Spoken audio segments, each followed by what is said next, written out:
Guys, আজকে আমি share করব কিভাবে সহজভাবে বিরিয়ানি রান্না করবেন। হ্যালো এভরিওয়ান, আসসালামু আলাইকুম। সবাই কেমন আছেন? আশা করি সবাই ভালো আছেন। তো আজকে আমি রান্না করব বিরিয়ানি। প্রথমে নিয়ে নিলাম চিকেন, তারপর নিলাম আলু, তারপর নিলাম মরিচ, মশলা, হলুদ, লবণ, তারপরে চাল ধুয়ে নিলাম, তারপর নিলাম পেঁয়াজ রসুন বাটা, তারপর একটা বাটি নিয়ে নিলাম, বাটিতে মাংসগুলো নিয়ে নিলাম, তারপর মাংসগুলো ম্যারিনেট করার জন্য দিয়ে দিলাম লবণ, তারপরে দিলাম মরিচ, তারপর দিলাম মশলা, তারপর দিয়ে দিলাম হলুদ, তারপর দিলাম অল্প করে পেঁয়াজ রসুন বাটা, তারপর সবগুলো একসাথে মাখিয়ে নিব।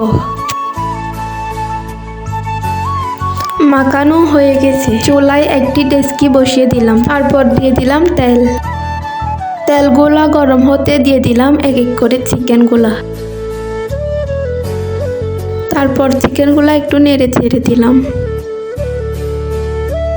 তারপর চিকেনগুলা ভেজে নিলাম, তারপরে আলু আর চিকেনগুলা রান্না করে নিলাম। তারপর রান্না হয়ে গেল আমাদের বিরিয়ানি রেসিপি। আমি বিরিয়ানি ভাত খাই। তোমরা ভিডিওটা লাইক কমেন্ট শেয়ার করে দিও। সবাই ভালো থাকবেন। আজকের জন্য বাই বাই।